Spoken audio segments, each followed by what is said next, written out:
Hi. Nana's thinking about you. We're reading The Magic Treehouse, Twister on Tuesday, number 23, and we're on chapter 2. Jack opened his eyes. He was wearing pants with suspenders and a shirt with the sleeves rolled up.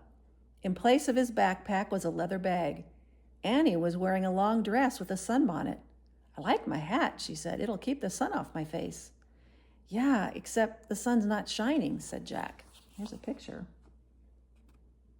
So their clothes have been changed.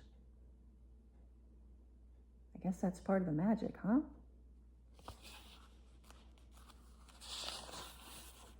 He and Annie looked out the window. The sky was cloudy.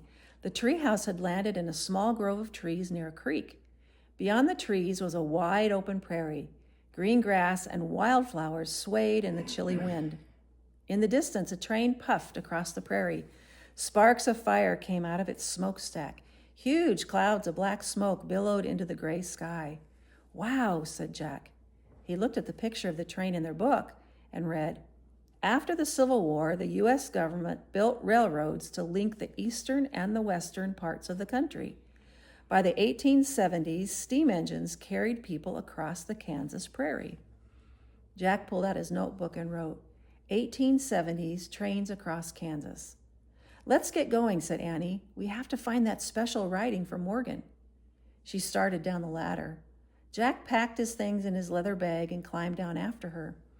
When he stepped onto the ground, Jack looked toward the west. The train was gone. Only a thin trail of smoke floated across the sky. That train was cool, said Jack. Yeah, and so is that, said Annie.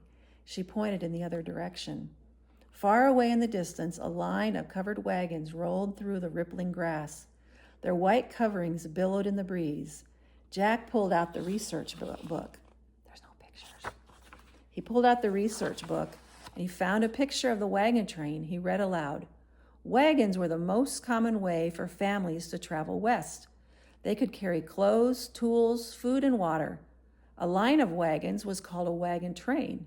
The white cloth coverings over the wagons also made them look like sailing ships or schooners. For this reason, covered wagons were sometimes called prairie schooners. Jack looked at the wagons again. They did look like ships, sailing across a rippling green sea. Look at all those covered wagons. It's kind of like a train, isn't it? A train of covered wagons.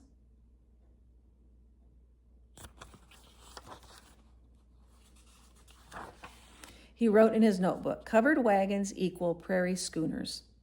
Let's get a closer look, said Annie. She took off across the grass. Jack put away his things and ran after her.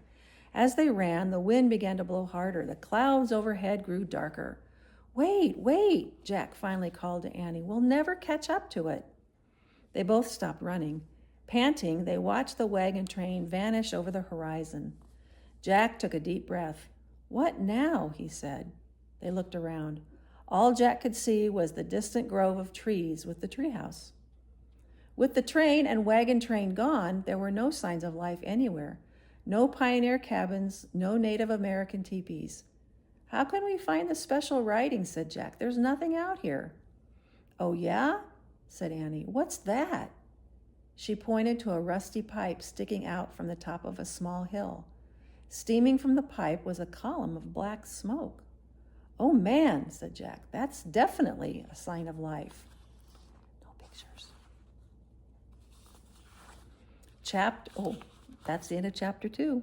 Thanks for listening. I love you guys. Mwah.